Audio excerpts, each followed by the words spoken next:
if you have relatives and they keep suggesting that you're the one to handle financial related distress, Yeah. it's a couple of things. Probably, perhaps, you've shown them that you have the money. Otherwise, they are not making any call to people who are not showing that they have the money. So this thing people do, you see in Uganda, if you're into the business of cars, cars are bought a lot in December, November, December. Festive. Exactly. Then cars are sold a lot in Jan and Feb. Do you know why? Because no one wants to go to the village in a bus. They would rather get that car, drive that car, such that they show the people in the village that actually, if it's unbeknownst to you, we made it. So they see the car, it is big. They see your wife, very nice hair. They see your kids, chubby, all good looking. You've put up a show. If you have put up a show that you have the money, then it goes to Galatians 6:7. God can't be fooled. What you sow, you what will you reap. Yeah. You've put up a show that you have money. They will call you. Demanding for the money. Let's go to neuroscience. How does the brain work? Yeah. The brain has been designed to solve problems. How does the brain solve problems? When I have a problem of fees, I will call Claire. Claire, mpaya tano. Help me with how much? 500. Claire says, I don't have. Andy, help me with 600. Andy says, I do not have. I call Peter. Peter, help me with 500. Peter helps me. Now the brain registers. It puts a cross on Claire because he didn't help. And Andy? I put a cross on Andy, he didn't help. I put a tick on Peter. Yeah. Next time I have a problem, the brain will put Peter first in the calls because he is the one with the tick in the past.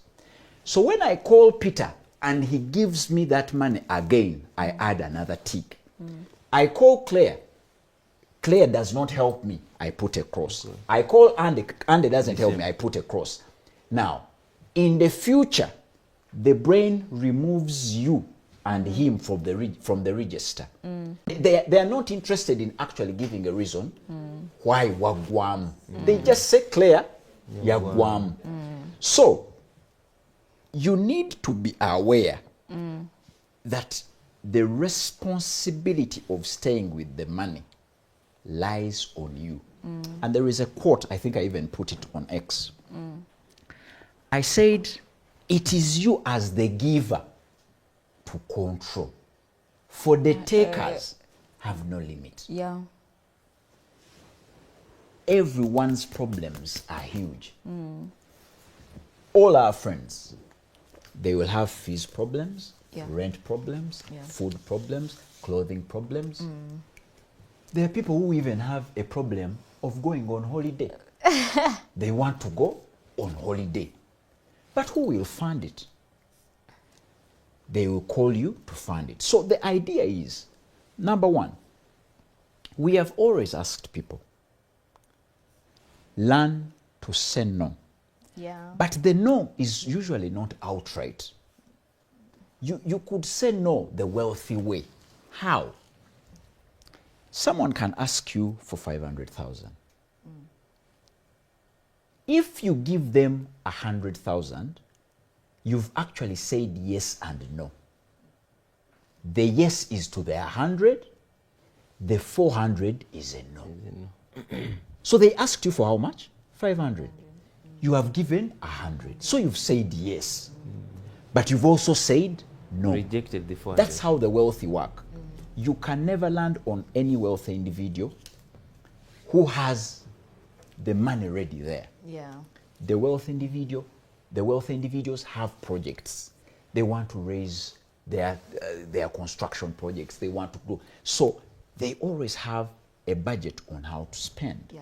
So we tell people, giving our family members, it's actually the greatest thing. Yes. But you need to ask yourself, do you have what you're giving? Or you're going to borrow such that you give? You are better off actually not going to loans to give.